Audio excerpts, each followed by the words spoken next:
Yeah, let's do it. Sanders patiently running. Sanders good cut. And another block. Sanders still going inside the 40.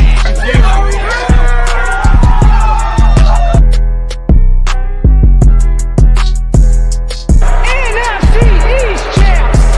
Divisional champs. NFC champs. And world champs.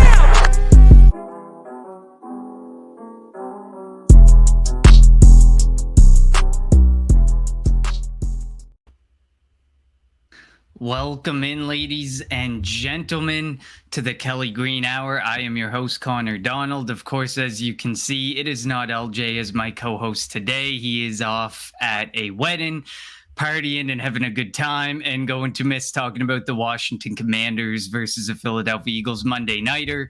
Although it would be a lot more exciting if we could be talking about the return of Carson Wentz to Lincoln Financial Field. We're not going to get to see that. But nonetheless, we look to move to 9-0 against a not so great Washington Commanders team. We've talked about them a bunch, obviously, on this show, and we said they should likely be better than they are. But unfortunately, they've kind of been plagued by injuries all season and some very inconsistent football.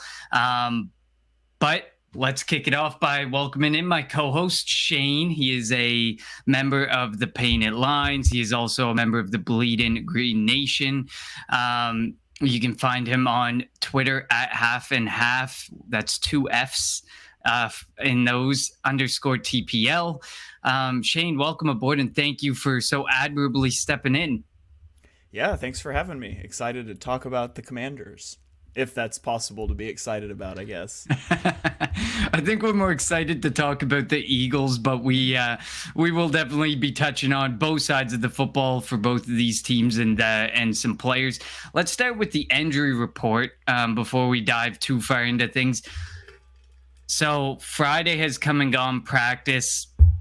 Avonte Maddox not practicing again. He's dealing with a hamstring issue. Josh Jobe did not practice, I believe, and Josiah Scott was a limited participant, as he has been all week. This kind of makes sense as to why they got called up Andre Chicher or brought him up to the active roster on Tuesday, because nobody really knew of the Avonte Maddox issue or how much of an impact it would have until, of course, he wasn't practicing. Wednesday, I think, was a walkthrough, but then in the 2 actual practices, he hasn't actually participated. What are your thoughts there as far as impact on how the scheme will be played? I really think I was kind of going back and forth with people on Twitter today that Andre Chicher would be the one to jump in to the nickel position over Chauncey Gardner-Johnson, because Gardner-Johnson's been just so good, so effective at the safety position. And we've seen what it looks like when you pull him or Epps out of that one of those safety positions. It's not necessarily a pretty picture.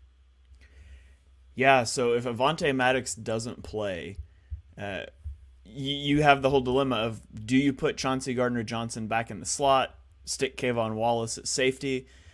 We know that when Avonte Maddox missed a game earlier in the year, that's not what the Eagles did. They elected to put Josiah Scott out there. But now if Josiah Scott is limited, then you have to ask that whole question again. Would you rather have your corner 5 in the slot, or would you rather have your safety 3 on the field? So I would lean, if it was me, I would lean towards putting Chauncey Gardner-Johnson into the slot if Josiah Scott's not able to go. I don't think that's what the Eagles are going to do, though. I think they're going to be hesitant to move him out of safety. I would suppose that you probably see a lot of Zach McPherson in the slot if Avonte and Josiah Scott are both unable to go. Agreed. Yeah, I sometimes forget Zach McPherson's there because he's been buried behind the incredible play of this trio of cornerbacks. More duo of cornerbacks, but yeah, so that's the impact on the Eagles side of the ball. Just 3 cornerbacks in question. On the Washington Commanders side of the football, they get a very important piece in Jahan Dotson back this week. I think he's missed the last 6 weeks. I believe he had 3 touchdowns in 4 games that he played. He's been fairly effective. That was with Carson Wentz, not with Taylor Heineke, so it may be different to see what they do there. Cole Holcomb Did not participate Friday again. He's missed the last couple of weeks. That would be a massive loss in the middle of that defense for them, a defense that is already lacking. Of course, Chase Young is not back yet, still getting up to speed. And then J.D. McKissic didn't practice either, although at this point, it just serves to make more of a mess of the running back room than anything, because I think Antonio Gibson and Brian Robinson are doing just fine as a two-headed monster in that backfield. Any thoughts on the impact of the injuries from the Commanders' side? Jahan Dotson coming back is going to be huge for them, especially if Avonte Maddox is unable to play. He's a very electric player out of the slot, had a really strong start to the year, like you mentioned, before getting injured. So, he'll have to work through chemistry issues with a new quarterback and coming off of the injury, but that could be a pretty advantageous matchup for the Commanders if they get their slot guy back and the Eagles are down arguably their top 2 slot corners. Yeah, the good thing is, and I think you mentioned it on one of your podcasts earlier in the week, is Taylor Heinicke likes to keep things closer to the line of scrimmage, which could bode well for Jahan Dotson and not so well for the Philadelphia Eagles. But obviously, like you said, the chemistry is going to be a big thing. But Jahan Dotson was somebody I loved through the draft process. He was actually one of my favorite wide receivers through the process after the big 2 or 3 that were there. You talk about Chris Olave, you talk about Garrett Wilson, you talk about Jameson Williams, but after that, it was kind of wide open. I know, I wasn't as high on Drake London as others. I was iffy on Treylon Burks, but I love Jahan Dotson, the way he can get open, his route running, and so on and so forth. So I was a big fan of Jahan Dotson, and I think he could be an under-the-radar piece that has a decent game against Philadelphia Eagles on Monday. Especially like you said, if they're banged up in the slot and they don't have anyone to really cover him. But onward and upward to the game. So last time we met, it was week 3 when we played the Washington Commanders, and we sacked Carson Wentz 9 times. And of course, we ended up winning that game 24-8. There, the Washington Commanders could get nothing going on offense. So while I don't believe we're going to see 9 sacks again, because I always feel like things get dumbed down for the backup quarterback a bit, the offense becomes a little more basic. The offense becomes a little more easy to work in than when you have a guy like Carson Wentz, who notoriously tries to do a lot more than he should in a lot of situations. So I don't think we should expect a 9-sack party going on again this week against the Washington Commanders, although I wouldn't rule it out one bit. I just don't see it. Taylor Heinicke is not someone who necessarily is going to take a sack like Carson Wentz seems more willing to take them. But what are your thoughts overall from an offensive perspective with Taylor Heinicke at quarterback versus Carson Wentz at quarterback, and what we did see in week 3? Yeah, so Taylor Heinicke, he invites pressure at a higher rate than Carson Wentz does. He's been pressured on 48% of his dropbacks this season, compared to Carson Wentz, who is at 34%. So he will hang on to the ball. He'll move around. He does invite pressure.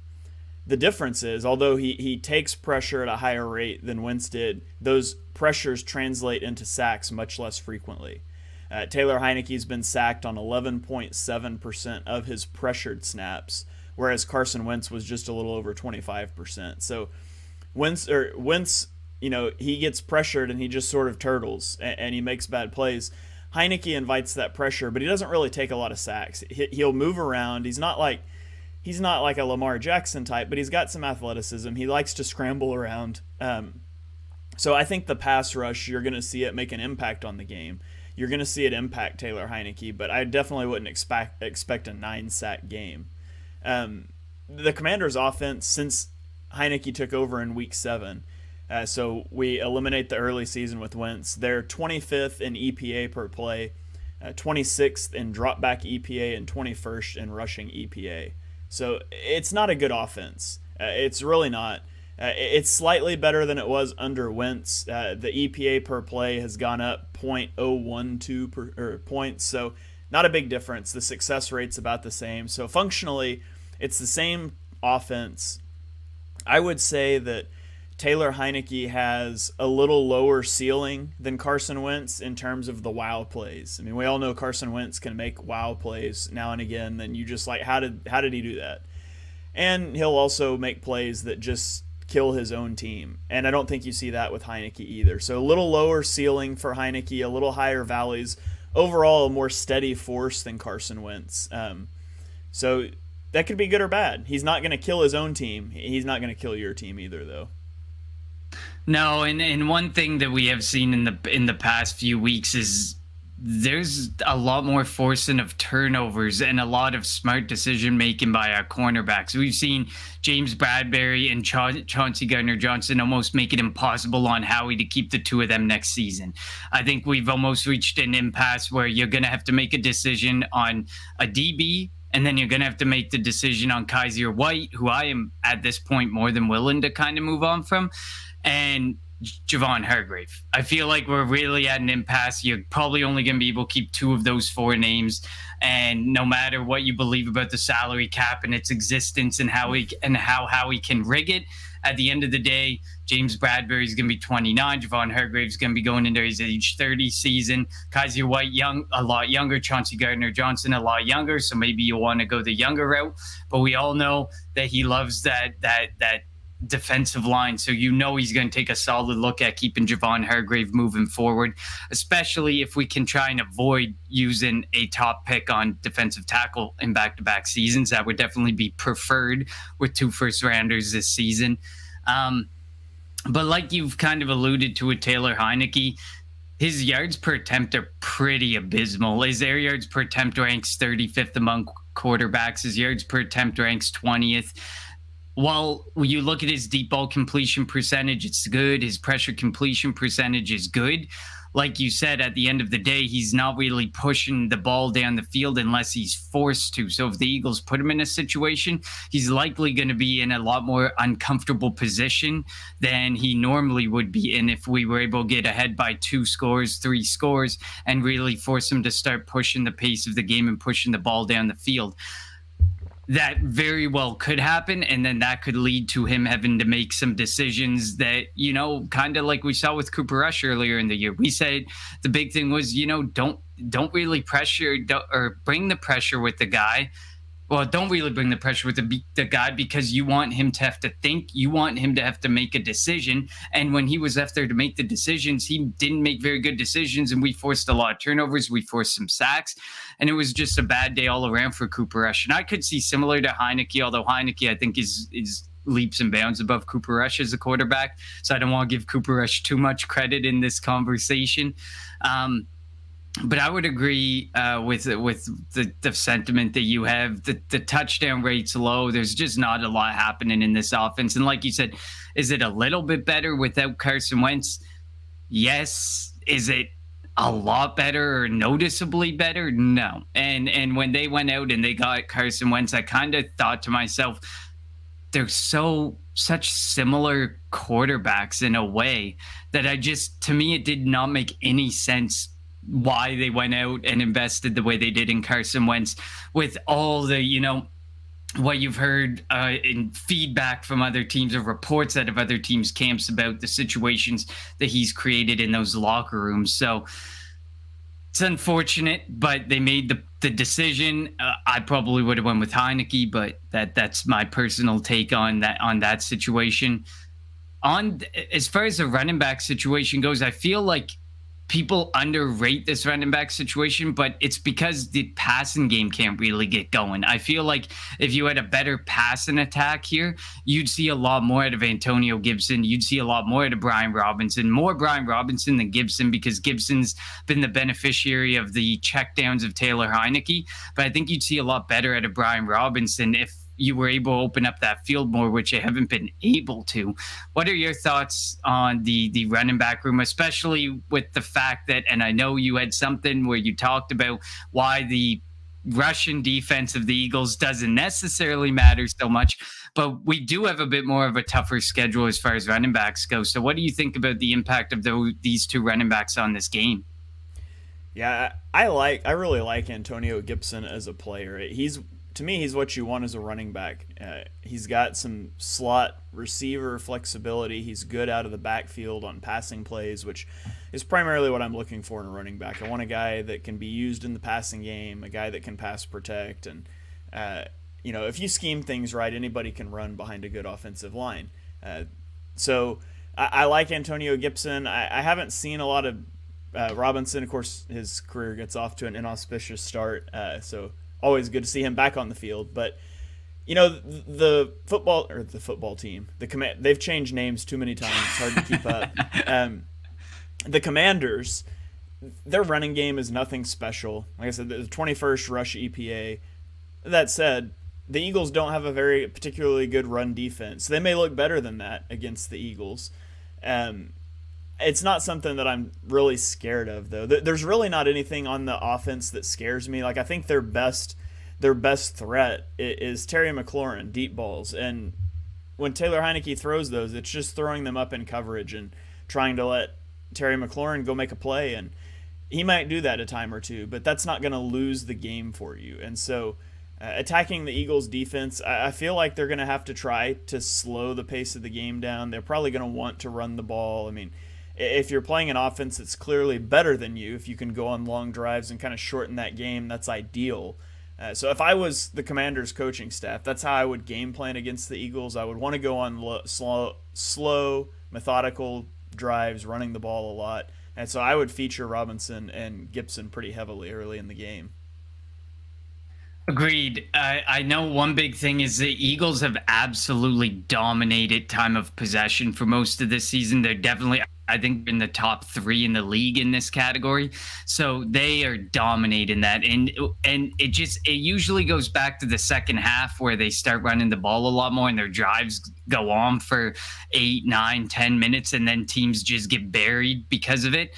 But you cannot allow the Eagles to dominate this. If you can get any type of running game going, and you saw it on Thursday night, and while we hate Thursday nighters and we say, Thursday nighters are not a true indication of a team that comes out on Sunday night or Sunday, then you would have noticed that, with Dameon Pierce, they kind of got that going, but they couldn't sustain it because eventually the Eagles got ahead in the game. It got a little too out of hand, and they kind of had to start throwing the ball more and being forced into those situations Davis Mills was of throwing interceptions, making bad decisions, and just stalling out their offense altogether. So you definitely want to try and dominate that early if you can. If you're able to get a hold of that ball right away and take control for 6 or 7 minutes and really wear down the Eagles defense, not allow the pressure to get too much at Heineke, try and sustain a good running game and force us to play a little more closer to the line of scrimmage. That could play into, and no team has really been able to do that, but that can definitely play into a team's favor if they're able to get that early control and not let us get that offense out there and going early and scoring those points. But it hasn't been something that any team has actually been able to sustain for more than a quarter or two, because as soon as the offense gets out there, they start putting points up and your back's up against the wall. You did allude to McLaurin and Dotson, they're a good duo of wide receivers. It's yet to be really figured out what we're going to see in that chemistry between Heineke and Dotson. Tight ends haven't been that great. Like Logan Thomas has been in and out with injuries. Bates has been nothing special. The offensive line hasn't been all that great.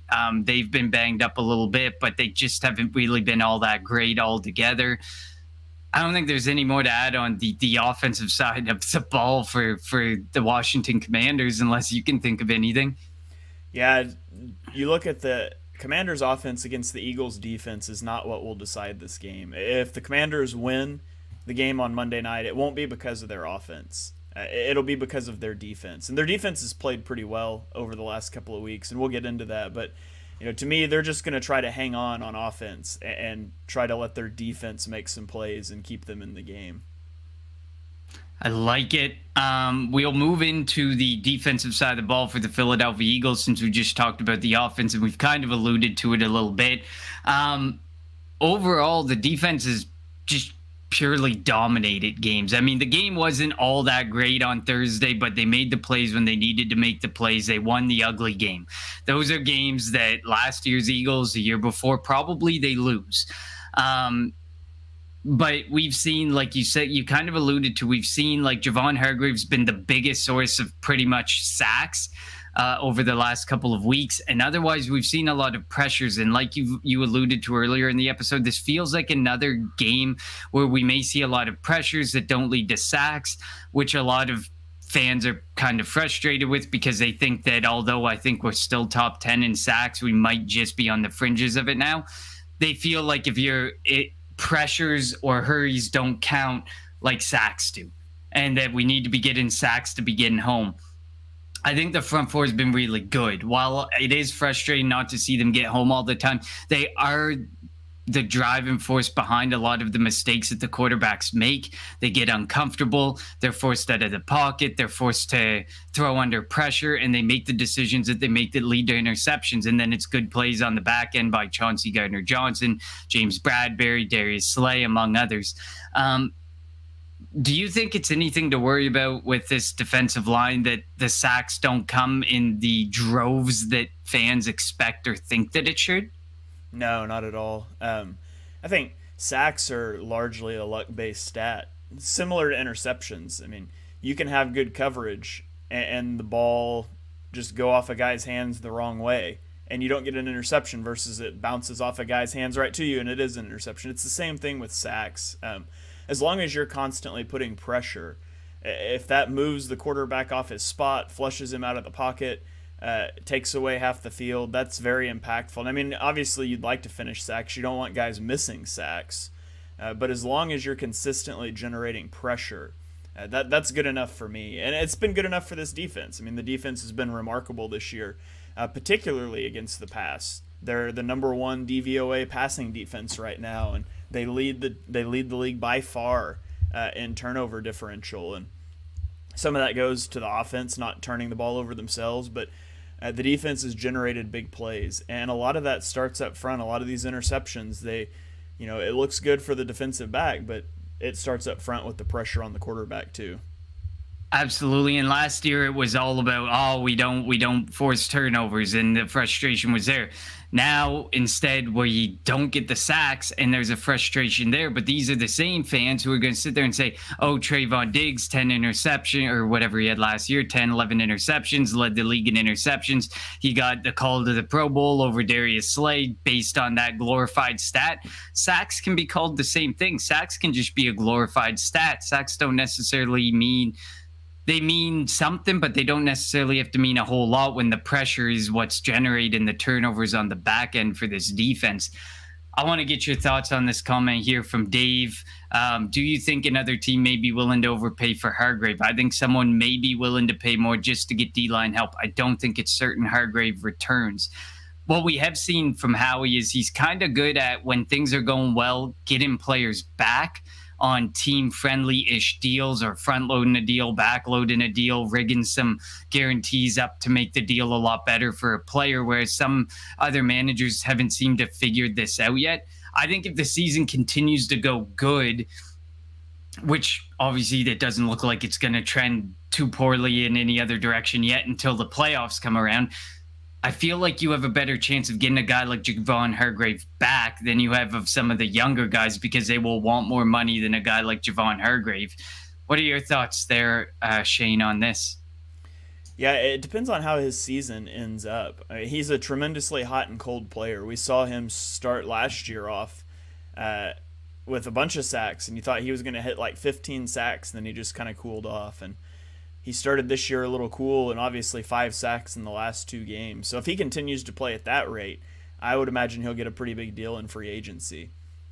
If he tails back off, it depends. You never know what the market's going to look like or what these guys' motivations will be. I think he could probably get a bigger deal than the Eagles will be willing to give him on the open market. But sometimes you can't discount the culture that a guy plays in. Don't forget, he played in Pittsburgh before he came to Philadelphia. Maybe he just likes Pennsylvania. Maybe he wants to stick around, and maybe true. he sees something special being built there and wants to be a part of it. So on a good team, you can always take some of those things into account. So I don't know if Hargrave will be back. I'm not sure that Hargrave would be a priority re-signing for them. But if you could get him back on a team-friendly deal, I'm certainly for it. Definitely agree with you on that point. So far from what I've seen of some big boards coming out, there's some solid defensive line talent coming out of this class that may interest teams more than spending big on a guy like Javon Hargrave, Fletcher Cox. Like, some of these names are names you might see back just because of that, and an unwillingness to spend hugely in the trenches, like Howie Roseman likes to do. Otherwise, defensively, we can't say enough good about Darius Slay. You kind of talked about Darius Slay. I believe, is top 5 in interceptions, but is number 1 in dropped interceptions. So you want to talk about those opportunities where it just kind of falls out of your fingers, subset of your fingers. Darius Slay would be a perfect example of that. We talked about the concern with Avonte Maddox, likely Zach McPherson stepping in. We may see a bit more of Kevon Wallace than we want to see, which I think, honestly, I've seen enough of Kevon Wallace. I saw enough last season that I knew he wasn't the guy, but Howie seems adamant that he wants to see if something works out with Kevon Wallace, or if he can come to fruition to what they thought he was going to be. And we could see a bit more Zach McPherson, which isn't a bad thing. There was some high draft capital invested in Zach McPherson. Darius Slay's getting older. James Bradbury might not be back next season. It might be good to get a closer look at Zach McPherson and see what he's capable of as well. And it'll be some stiff competition down there with Antonio Gibson, with Jahan Dotson. While the tight ends haven't been that great, I think they're fully capable of doing a little bit more when given the opportunity. But I feel like, unless you have anything more to add on the backside of the ball, the back end of this defense has just been really good, really incredible. They've seized the opportunities that the front end has provided them, and I think that's all we can really say about them. Yeah, they've played phenomenally, and you've seen for the first time this year, the Eagles have invested so much into their pass rush for so many years, and they haven't had the corners to go with it. And what you're seeing this year is that sacks come from good coverage, and good coverage comes from sacks. It's nice when a coverage busts and somebody gets home, and they just play off of each other so well. And so that's why it's important that you have both of those things. You need to be strong on the back end. You also need to have the pass rush, and they help cover for each other and make each other look better. And that's what you've seen through 8 weeks for the Eagles this year. Defensively, for the Washington Commanders, let's flip to the other side. Their front two with Daron Payne and Jonathan Allen have been incredible. They've been doing so well, and the idea that this is without Chase Young, it makes it very scary that this offensive line can be so much better than what they actually are. Are you worried about the interior of our offensive line up against these two beasts? Because it's pretty much what they've been this year. Yeah, I mean, Jonathan Allen and Daron Payne, they've combined for 21 tackles for loss this year, and they're both ranked in the top 5 in tackles for loss. As a team, the Commanders are the number 2 DVOA run defense at negative 23%. That basically means your rushing attack will be 23% worse against them than it would be against the average NFL defense. And we saw that in Week 3. The Eagles rushed for 2.4 yards per carry against the Commanders.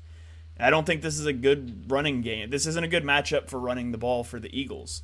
I'm not concerned about them from a pass rush perspective, but I do think this game, the onus of this game is going to fall on Jalen Hurts and the Eagles' passing offense. I don't think they're going to be able to get a lot going on the ground. Which is kind of a good thing, because a lot of people still don't think they've seen enough from Jalen Hurts as a passer. And how you could think that still is unfathomable in my eyes. But, there's a chance here, like you said, where you're going to have to see him stay in the pocket. You're going to have to see him in some situations where he's under pressure, where he's feeling some heat, some situations that could come up in the playoffs that we saw last year, where he was extremely ineffective and had us with an early first-round exit in a game that we were never even in at any point. So this could be one of those games where we get an opportunity to see Jalen Hurts in a pocket, under duress, under pressure, where he isn't necessarily able to just scramble and try and get away from a situation. The cornerbacks and on the back end of this defense, a little bit more of an issue. They haven't been as good. Obviously, they also have the issue with the cornerback that they dealt there earlier in the season, who was one of their better cornerbacks. So what's your take on the back end where of the whole Jalen Hurts in this passing offense, where the wide receivers and what they have to do against these cornerbacks? Their defense has quietly improved since week 3. Over just the last 3 weeks, they've been the 9th best defense in terms of drop back EPA. And so it's not a cakewalk to throw against the team. They're starting to figure some things out schematically. They're putting guys in the right positions, whereas they weren't doing that early in the season. So one thing that's really exploitable on the team, though, is the linebackers. Their linebackers are not very good, despite spending a first-round pick on Jamin Davis and paying Cole Holcomb fairly large money. And so the linebackers are an issue on the team. One of the things that I expect to see the Eagles do against this offense is to spread out into empty sets. We saw that a lot in week 3 in that matchup. It was the first time we'd really seen Jalen Hurts operate out of empty. And in week 3, from empty, Hurts was 8 of 9 passing for 97 yards and a touchdown, averaging 10.8 yards per attempt. Versus when he was throwing from non-empty sets, he was 13 of 27 for 243 yards and 2 touchdowns at 9 yards per attempt. So there was a lot of effectiveness from getting into those empty sets. A lot of times they basically did 2 things out of empty. One is they would put Devonta Smith in the slot, and they would put Miles Sanders or Kenny Gainwell out wide. And that sort of forces the defense to tip their hand. If they're going to line up in man coverage, they're going to have to put a linebacker all the way out at the boundary, and teams don't want to do that.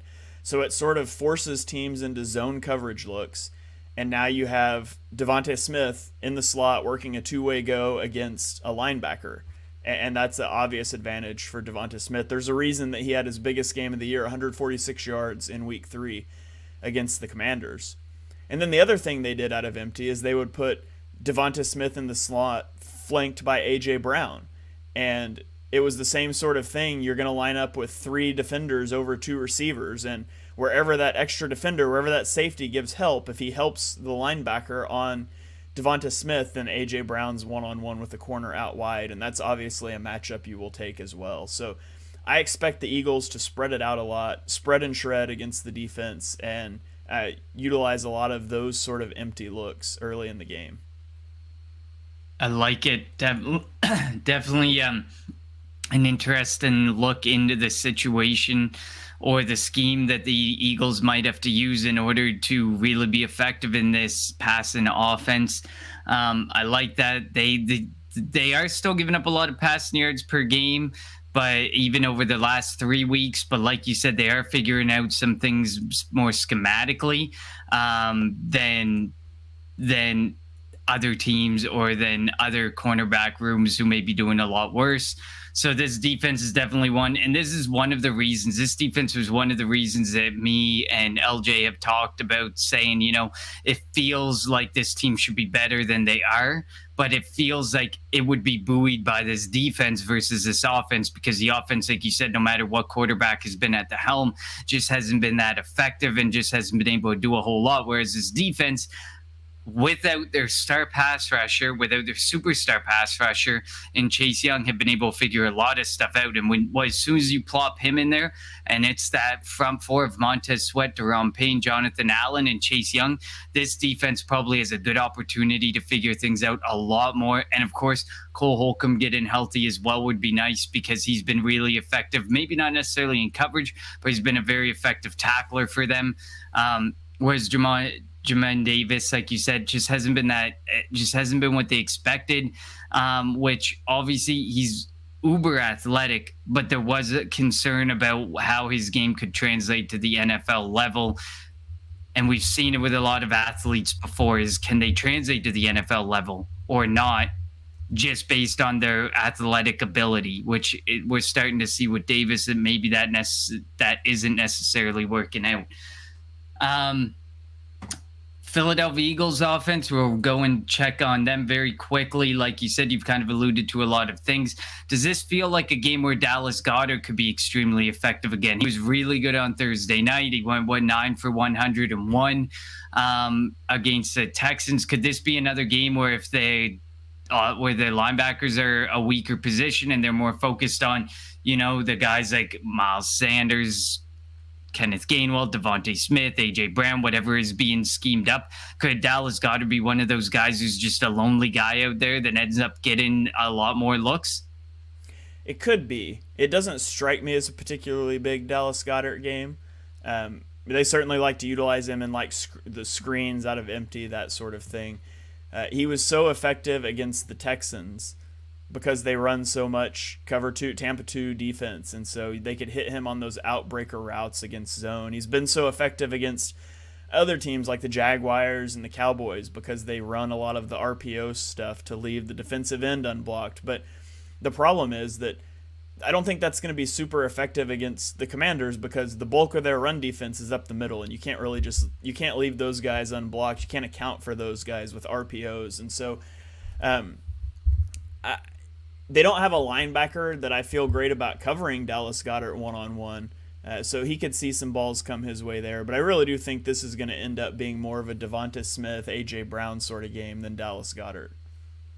I like it. Had to ask the question. I mean, I was not expecting the game that he had on Thursday night.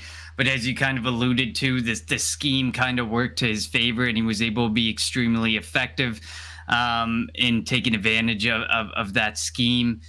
We've already talked about Jalen Hurts. The offensive line has been really good. They've stayed extremely healthy, minus, just a couple of games. Dickerson has been banged up here and there. But otherwise, it's been an extremely effective offensive line again, and it continues to be Jeff Stoutland, being insanely effective at creating these great situations for this offensive line to be successful. But we kind of alluded to kind of some uneasiness with Dickerson, Kelsey, and Seumalo up against Allen and Payne. Is there anything else you want to add as far as matchups for Mailata and Lane Johnson go? No, not really. I mean, Chase Young might be back for this game, I heard.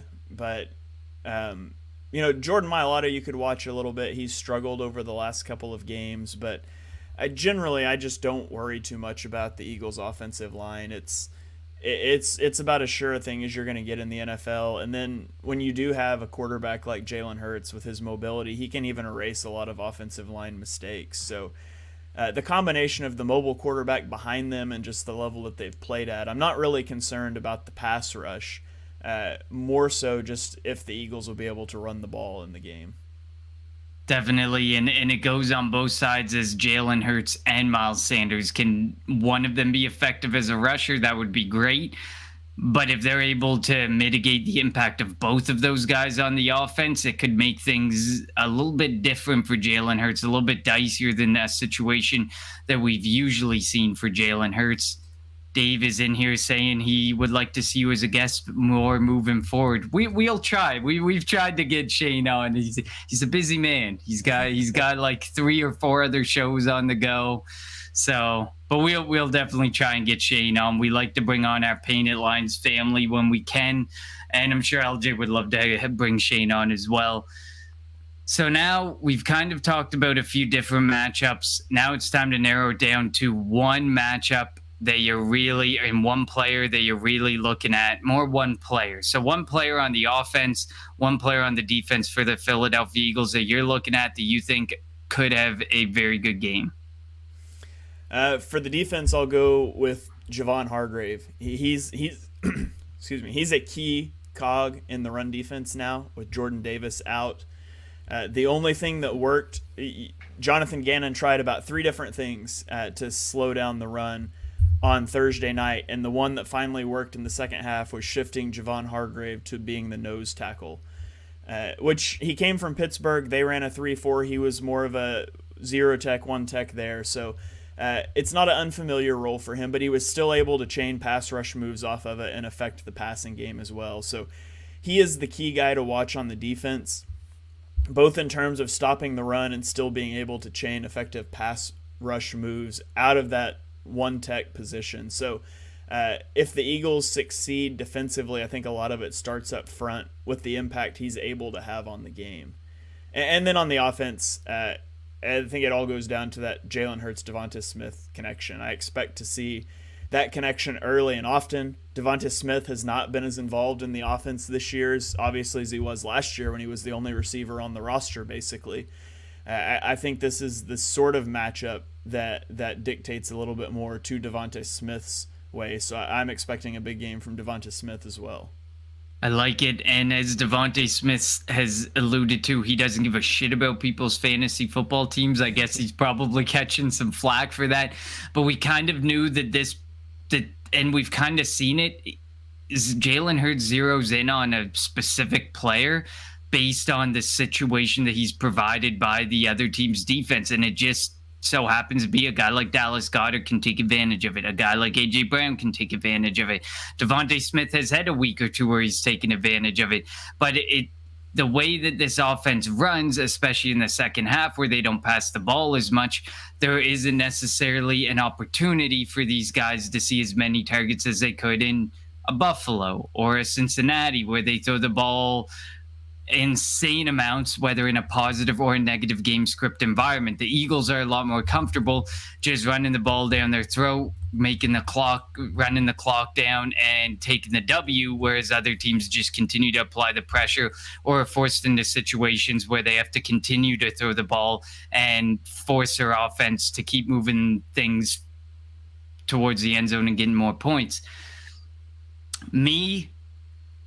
I would tend to agree. I really like the Devonta Smith one. I feel like every single week on the Kelly Green Hour when we do this, one of us picks Devonta Smith, and he's disappointed the last couple weeks from that perspective. But somebody else has picked it up, like Dallas Goedert in prior weeks, or A.J. Brown has picked it up.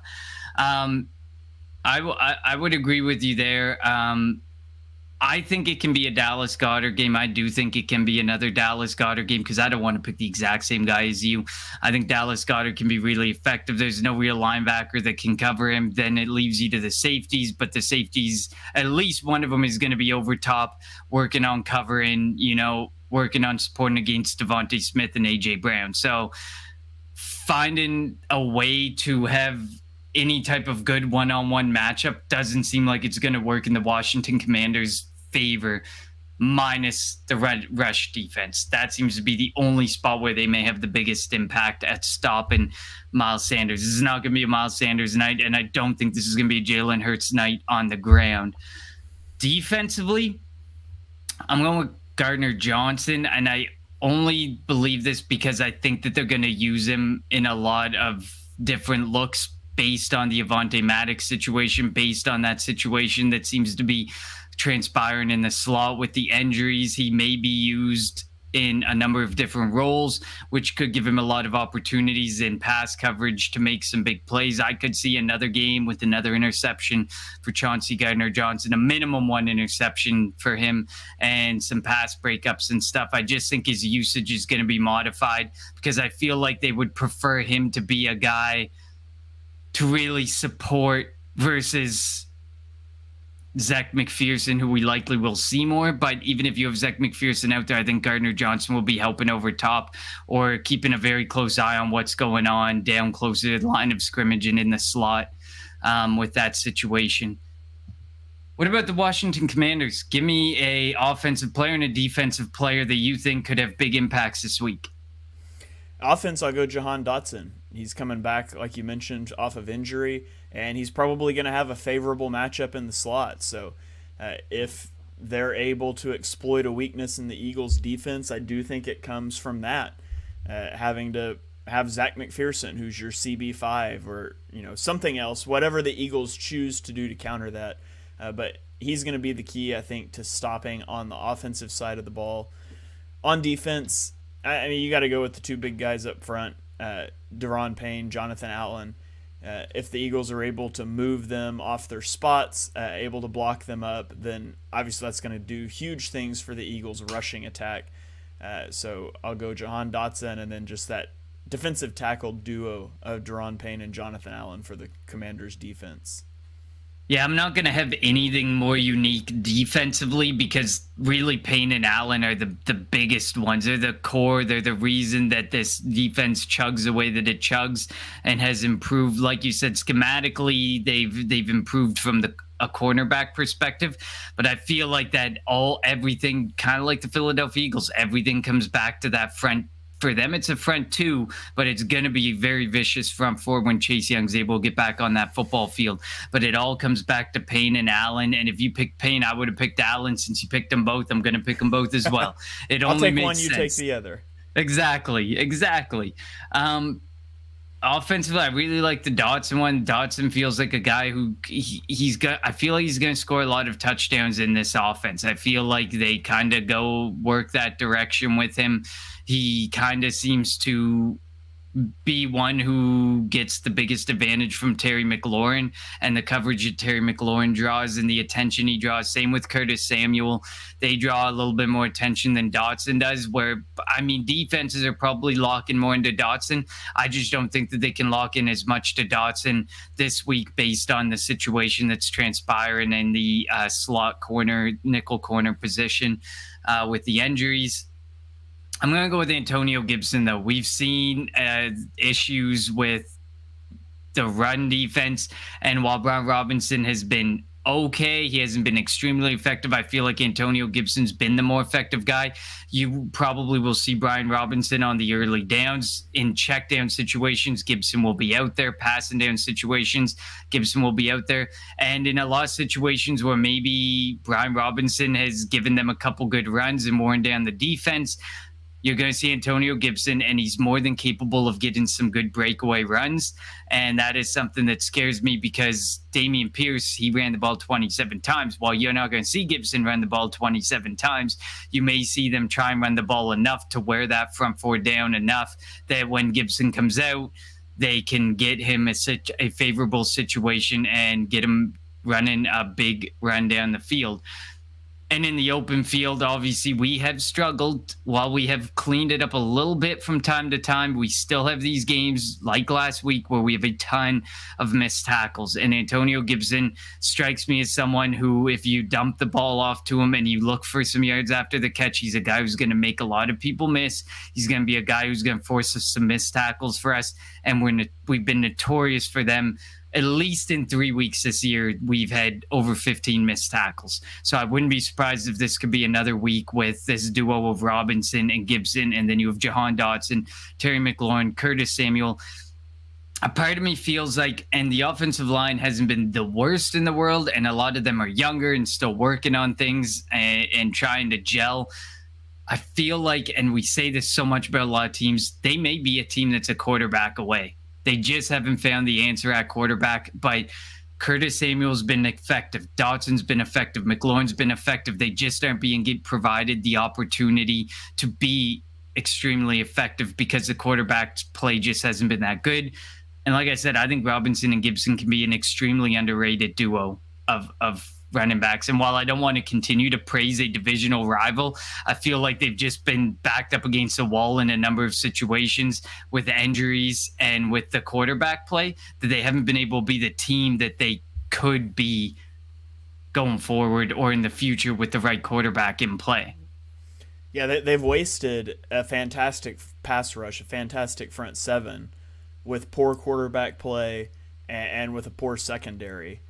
And really poor offensive weapons prior to maybe this year, maybe last year. Not really last year because they didn't have Jahan Dotson then. Now it feels like they're getting the weapons right and the linebacking core is not right. The quarterback's not right. It just seems like a never-ending carousel with the Commanders, that they're a talented roster that just has a few glaring holes that makes them a below-average team. And I don't think this year's any different. If they could figure out the quarterback piece, then they could probably be a threat next year. Unfortunately, I don't think they're a bad enough team that they're going to be positioned to where they can go get a quarterback this offseason. The way the NFC looks and then the way some of the bottom of the AFC looks, you'd be hard pressed to see these guys getting a top 10, top 12 pick at the rate that they're playing with the strength schedule. Granted, yes, the strength of schedule is a bit skewed, especially this year, because we came in with like 3 of the 4 teams had the easiest schedule, and then all of a sudden the NFC's been a complete gong show. So suddenly our records or our strength of schedule has looked a little bit harder. I think things are in their favor, that they're probably going to land more in the 12 to 16 range, and that's just not the range to get a quarterback this year, especially when there's going to be, Atlanta could be looking. You definitely know Houston's looking. A team like Indy's likely going to be back in the market. It's going to be another really aggressive quarterback market, and Washington showed last year that they don't seem to want to be a part of the aggressive aspect of it, but that they're willing to try and find a bridge, and the bridges just have not worked for them. Just like with the Indianapolis Colts, bridges just are not working for some of these teams, and they have to make the decision on pulling the trigger to just go for the position and make a big move at the position. We've seen as Eagles fans, you can win without linebackers. It can be extremely painful sometimes and frustrating to watch. You can do it without linebackers, but you absolutely cannot do it without a quarterback. So they definitely have to figure something out there. So Shane, it is that time. It is time to predict. Are the Philadelphia Eagles going to move to 9-0 on Monday night and sustain this? I want to call it a Cinderella season, and I think we can say it's a Cinderella season. Well, as the season approached, the media started hopping on board and saying this is a top 5 team. This is definitely a team to watch. Nobody ever predicted the outcome that we're looking at right now, where we're a top 3 offense up there with the Bills and the Chiefs. The defense is rolling, forcing the most turnovers, creating tons of pressure, even if it's not translating to sacks. I don't think anybody saw it being this way, so I'm going to call it a Cinderella season. Do you think it continues and goes to 9-0? I do. I don't see the Eagles dropping this game. They've had extra time to prepare for it as well. So, I mean, obviously it's Monday night, so the Commanders also have an extra day, but the Eagles played Thursday night the day before. So it's a better team playing on more rest at home against a division rival. That's not the type of game that you overlook or that you take lightly. So I do think the Eagles win this game, and I really don't think it's particularly nerve-wracking in the process. What do you think? Give us a score. We always try and throw down a score. Do you think we're talking – they're 11-point favorites right now. Do you think we at least cover that? It's a lot for a divisional game. Yeah, as a personal rule, I don't bet double-digit spreads, and I broke that rule and took the Eagles giving 13.5, and I immediately regretted it against the Texans. So I would not bet the Eagles in this game because it doesn't go well. Too many garbage time things, all that. But if I was just guessing the score of the game, I'll say Eagles 28, Washington 10. So I guess my prediction would have them covering the spread, but I still wouldn't bet covering the spread. I think last week when we previewed the Texans game, I think I had the same thing where I predicted them to beat the spread, but I said I would not pick against the spread. That's a massive Thursday night number, and based on how Thursday night games have played out this year, it just doesn't go into your favor. I have the Eagles moving up to 9-0 as well. I just can't see a way where this Washington team can keep pace if the Eagles are forced to push the pace of the game. I just see no way that they're going to be able to keep up pound for pound with Jalen Hurts and this offense, and the way that we've seen this offense be capable of scoring, and the way this defense has been capable of making quarterbacks make bad decisions and forcing those turnovers. I just don't see a way the Commanders are going to be able to keep like a flawless enough game to beat the Philadelphia Eagles this week. I'm going to go, because I do agree with you in regards to the defense. I do think the defense is better. I just don't think the offense is going to be able to put up against our defense. I'm going to go 24-13, which puts them right at 11. So, but that's where I'm going. I think that they'll be able to get some, but I've predicted light a number of times this year because I did not expect the games to go the way that some of the games have gone. So that's it, ladies and gentlemen. Another week in the books. If you missed on Tuesday, we reviewed the Thursday nighter. Tonight, Friday night, we have previewed you, got you ready for the Monday nighter against the Washington Commanders at the Lincoln Financial Field. While we all wish Carson Wentz was coming back to the link, part of me feels like he is counting his blessings that he is not returning to the Link on Monday night, because I would definitely put down for 9 or 10 sacks in the Link. I don't think the Link would be quiet for 1 second that he's on that football field. They would make his night a living hell. So while we wanted it to be that, it's not going to be that. Shane, thank you so much for stepping in. Of course, tell the people where they can find you. Tell them some of the podcasts they can find you on. Yeah, so you can follow me on Twitter at halfandhalf_TPL. Also on YouTube at Shane Haff NFL. So I do all 22 breakdowns, both like long form videos that are like 4 to 10 minutes with audio, drawing on the screen, all that stuff. I also do short videos that are like less than a minute, no audio, just like drawing and text on the screen if that's more your speed. So you can go check those out. I have a video up from week 3 where I talked about the Eagles using empty formations against the Commanders. So if that was interesting to you, you can go see some of that in action. Podcasts, I'm on the Bleeding Green Nation feed. I'm on their immediate post-game reaction show. And then in the midweek, I do the EPA podcast with Victor Williams. On Tuesday nights, I do Chalk Talk with Mark Henry Jr., which is an NFL-wide show. We spend like 20 minutes reviewing the Eagles game, and then we spend about an hour going through all the rest of the game. So if you're an Eagles fan that wants to know what's going on in the rest of the league and how it impacts the Eagles, you could check that out. I also do a weekly show on Tuesday nights, Birds of the Round Table, where we sort of review the last game, preview the next one, and we do it all in the form of like a Madden watch party, doing a Madden simulation for the next week's game. So just some of the stuff I've got going on, but the main thing, the bread and butter, is my Twitter, so make sure you're following me on there. Just a couple things, no big deal. Just a couple. It's a busy time. You know, football season starts, and you're so excited for it to start, and like we're in the middle of it now, and man, it's just the grind week in and week out, and I love it. But the bye week was pretty nice to catch my breath, and no more bye weeks. It's straight on here through the end of the season, and then it's into draft scouting, and it's always something, but it's always fun to be able to do that stuff. So no complaints here. Absolutely. Definitely no complaints. We wouldn't do it if we were going to complain about it. We love it. And we're definitely going to have you back on again, Shane. So Dave, your notion will be happily accepted, and we will have him on and try and have him on again later in the season. Especially, Dave. Yeah, we were not. I was not lying when I said he was really busy, and he's a hard guy to get on the show. Definitely agree there. But otherwise, make sure you check out the Kelly Greenhour's Twitter feed at Kelly Greenhour. I try and keep you up to date. The practice reports, the injury reports, all the latest news, all the latest articles, comments from podcasts. I try and keep everything going on there, including that in Albert Breer's most recent write-up where he did his mid-season. He reaches out to a bunch of executives, and 20 out of 32 GMs responded out of 38 total respondents. Howie Roseman was voted Executive of the Year.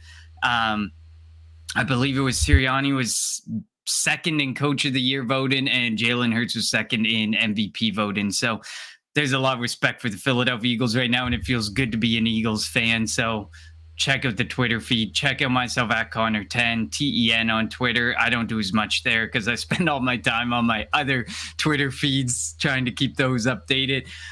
Make sure you check out the Painted Lines family.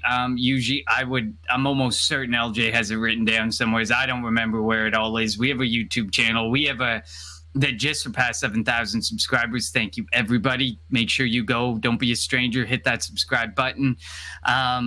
We have a Twitter feed. We have a Twitch feed. We have a Facebook. I think we have everything going on for the Painted Lines. So we're all over the place. Type in the Painted Lines wherever you are. You'll find us. But for now, that is it, ladies and gentlemen. Next week, LJ will be back. We'll be back on Tuesday. We'll be reviewing this Commanders game, and hopefully we'll be 9-0. Fly, Eagles, fly. Go Birds. You want Philly? Yeah, let's do it. Sanders patiently running. Sanders good cut and another block. Sanders still going inside the 40.